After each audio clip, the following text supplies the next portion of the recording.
Deathstroke issue 11, Christopher Priest writing, and Denny's Cohen on art. And this is why are you looking at me funny, Matt? Well, also you had Bill Sienkiewicz, I think that's how you say it, did the inks, which that was pretty. It's pretty big. Sienkiewicz is a pretty big name in art. Yeah. So I think it's Sienkiewicz. Sienkiewicz, thank you. There you go. I have to look at it to say it properly, and I don't have it in front of me. This is different than usual because I actually read this issue because, as I said at the start of the show, both these guys insisted that I read this issue. It's a standalone story set in Chicago. It's about gun violence, and it follows a reporter, Jack Ryder. Yeah, thank you. Jack Ryder is investigating because there's all these stories of basically all these moms of various kids who have been fallen victim to gun crime and gun shootings have pulled all their money together to pay for Deathstroke to come and kill the perpetrators. Yep.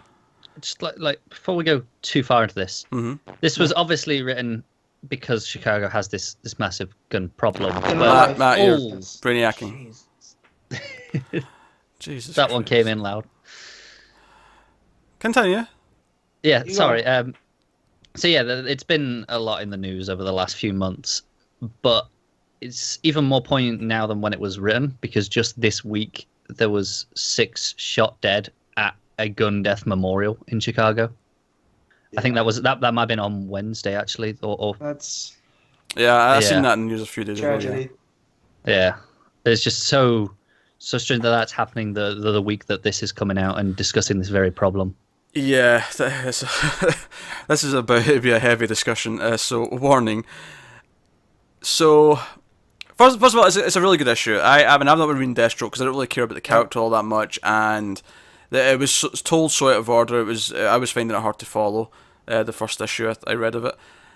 This is very standalone. It works very well. One of the things I like about this is that Deathstroke, even more so because the twist at the end, of course, is that the Deathstroke we've been seeing most of the issue isn't actually Deathstroke, but even throughout the issue, he's played as this phantom who's there in the night. Like the cops talking about, oh no, there's no Deathstroke. This isn't real. What are you talking about? Yeah. And the whoever's, when it turns out he's doing it, he's not using guns. Even though Deathstroke has no problem using a gun, the idea is that he's using blades and other methods as a point. Yeah. Sending the message of the against guns. In this so scenario. we have a lot of Ryder talking to the cops investigating various shootings. Because it opens with this shooting, or at least the crime scene of this shooting, where a woman opened fire on 2 men who she was claiming were coming towards her in a car that had broken down to rape her. But it turns out, of course, that when she shot at them, she missed them and hit a kid on a bike. Yep. But then when the cop sort of deducts it out, and he's like, "Wait, this can't be right." The 2 guys have stuff in their car that says they're mechanics. They were trying to help. And the kid she shot, this was 2 a.m. or something, a late time at night. Is he riding a bike? Yeah, why is he riding a bike? And it became clear, no, he was selling drugs, and she was here to buy drugs from the kid. And, because she's in a Tesla sports car in this bad neighborhood at 2 a.m. Why did she break down? Why? So... Yeah. And so Ryder starts pulling on these threads now, and he talks with the families that might have hired Deathstroke. And he's along with the police captain, and this reverend's also there giving talking points, and he's at the crime scene as well. Yeah, and so you get this philosophical debate between the 3 of them, and the cop's like this hard-nosed guy. Before we get to that, I just wanted to go back to the first crime scene. I want to mention that even right from the get-go, the whole idea that she's pulled out her gun and tried to shoot 2 men, when they're actually coming to help her. I mean, right away you're getting really topical.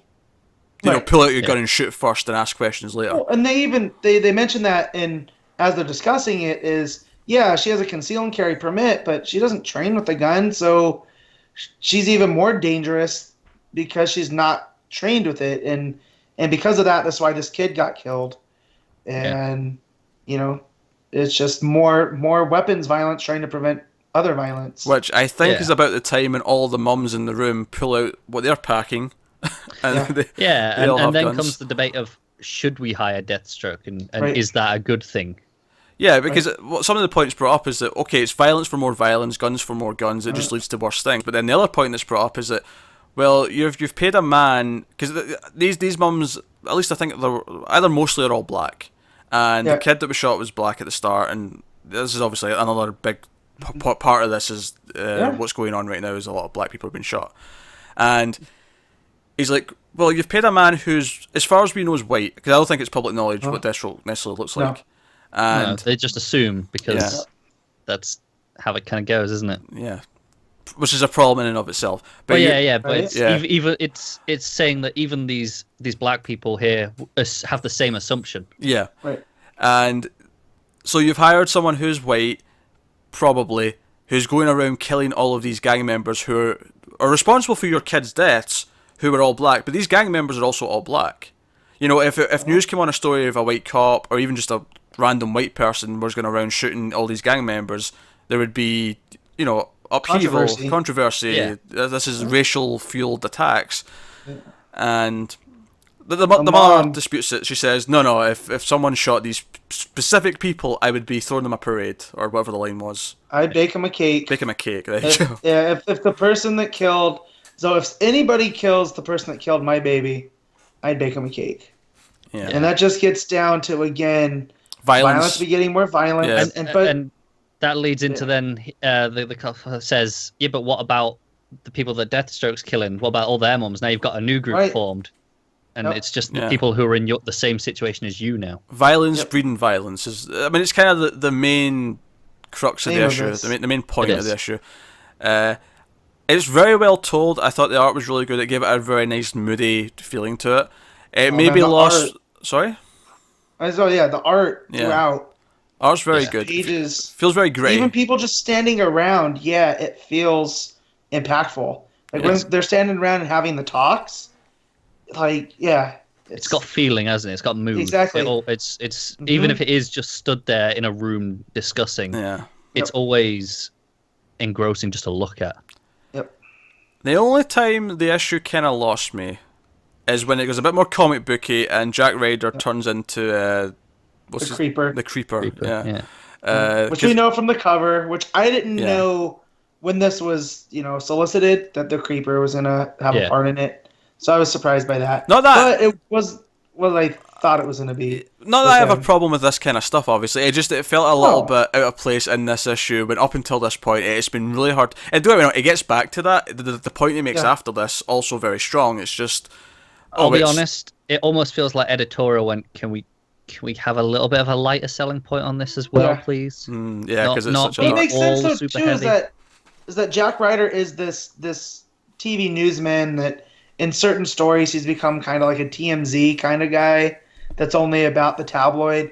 And now this is turning him back into like a legitimate reporter that's tracking this type of stuff down. So I thought that it also built up the Jack Ryder character, and I thought he was used well. And you kind of can't bring Jack Ryder in without the Creeper. Although I think if they had hinted at him becoming the Creeper instead of actually showing it, it would have been probably better. I think the problem was maybe just the colours, because he stands out so much. Yeah, he's bright green. Yeah, it's like this green yellow. Boa. It's just weird. Yeah, it stands out. But of course, the twisted issue is that it's actually the Reverend who we've been seeing throughout the issue who's taken matters into his own hands. He's been dressing his Deathstroke, and at the end of the issue, Jack Ryder comes to his church, and we see the Reverend's lying there with a gunshot in his head, and the real Deathstroke standing there. Slade. And he's like, "Did you have to kill him?" He's like, "Yeah, he was diluting the brand," which is a very cynical response from such a Slade line in this. Yeah. But the final thing is very because Jack starts questioning him about the violence and the guns. He's like, "Well, and as Deathstroke's walking out, the last thing of the issue is he says to him, "What do we do to solve?" What's your solution to Chicago's gun violence? Yeah, and Slade turns around and says, "Better aim," and that's the end of the issue. It's a very cynical. Yeah. I mean, he's not. I mean, there's an accuracy in it. It's like, well, sure, if people had pinpoint aim, it would solve some things, but not. It wouldn't. It would have in this specific scenario. Yeah, the kid wouldn't have got shot, but you still would have had 2 other guys killed. Yeah. Right. Oh, absolutely. And and they'd have been innocent. Back to the cop at the end. That's like, I'm not allowed to smoke on duty, but just anybody can go get a gun. I have to follow the rules. Nobody else does. Yeah. And so it goes into this big, not circular, but It's a quagmire, like there's not one solution to anything. Yeah, it ends with essentially saying, "Going, well, this is my solution," but the issue as a whole says there isn't one, or we don't know what it is yet. There isn't an easy solution. That's the point. That's why it's such an ongoing problem. Yeah, did you guys have any inkling that it was the Reverend? Because I didn't. I went back and skimmed through it twice. Nah. So I thought that reveal, not that it was out of left field, but I thought it was a nicely handled. It made sense once it had been told. I was like, okay, cool. I buy it. There was nothing that told me that this would have been weird or didn't work. Because it's brought up a couple of times that even if all these mums did all these different things, it wouldn't actually be enough to afford Deathstroke. Deathstroke costs millions, and so the stuff's there seeded to say that it's not actually him. But actually, I like how fake Deathstroke's used in this though. He is just this silent thing. He doesn't speak. He just shows up. He does the kills from the shadows, and he's this myth. And I like that throughout. He's very much my kind of horror movie villain. Yeah, which is why I liked it probably. In this one, he truly is Deathstroke the Terminator. Yeah. Yeah, Terminator. There you go. He's the Terminator. As much as I'm enjoying this series, I wish more of it was this straightforward as this. I agree. Even though there's that quagmire of the philosophically speaking, of the gun debate, right? Well, yeah, that's not straightforward, but the story itself is. Well, yeah, that's the thing. We don't get that a lot in. Well, no, Matt, to compare it to the rest, well, at least what I read of the book and what it sounds like from what you have said, the rest of it. Yeah. The morals here, the meaning behind the story is complex as shit. It's more complex than probably anything he's done, but the actual writing is straightforward, and because of that, it's so you can focus on the message, isn't it? It doesn't want you. It doesn't want any of that overshadowed. It wants you to go, no, this is the problem. Have a think about it. Don't worry about the story. Enjoy the story because that's the vehicle for this. But we don't want you to think too hard about how to understand it. See, and I like that Priest is able to shift gears like that, to tell the story, to take a break from what we have been doing, to do something different, but also that has a purpose. Yeah. It's just a fantastic issue, though, isn't it? Yes, it was. Pete, were you glad that you read it? Yes, and I didn't think I would. Even after you both said you need to read it, I didn't think I would like it that much. But it was good. It was good because it was different from the other issue I'd read. It was, and me and Matt are both very much enjoying the main run in general. But this does feel special, doesn't it? It does feel like this is someone else. This is Priest going, I want to talk about this issue right now. I'm going to do it here. Yeah. It's kind of like the other bit feels like traveling heroes. But it's funny because you use Deathstroke in this story. You do this in a Deathstroke book where Deathstroke is kind of this fantasy of just killing whoever you want and to solve your issues. And that's kind of the point of this issue is that's not the solution. No. Yeah. It's not. Like, the violence isn't the thing. He's a comic book character. And the guy who does faking Deathstroke, he ends up dead. And if it wasn't Deathstroke that did it, it was going to be begets violence. Yeah, it was going to be someone else. It was going to be someone else who was going to shoot him. So it works really well for all those things. Yeah, so, I don't proselytize a lot of comics. I go out and get this, but I do. This is the one that I have been telling people that normally wouldn't read Deathstroke. Like, go check it out, read it. It's worth your time, 100%.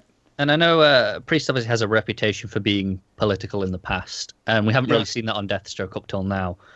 But now I really want to see him do more. Not like obviously let him tell his story as well, but every so often when he has something he wants to say, I hope DC editorial lets him just say it. I'll be honest. I kind of want him to do a book now that's got nothing to do with any superheroes. I just want him to do. You know what? Well, let him do Gotham Central. Relaunch it with him. Yeah. Give him some cop characters, whatever he wants. Let him do that. I'll read the shit out of it. Because I really like this issue. Or even him, if you want to give it more comic, give him the Spectre and let him get into that. Yeah. That philosophical debate there. Yeah. I feel like he'd boss that. That could work. Give him or even someone who's just detective. You could do it with a detective-like character, I suppose. Detective Chimp. Question the Chimp.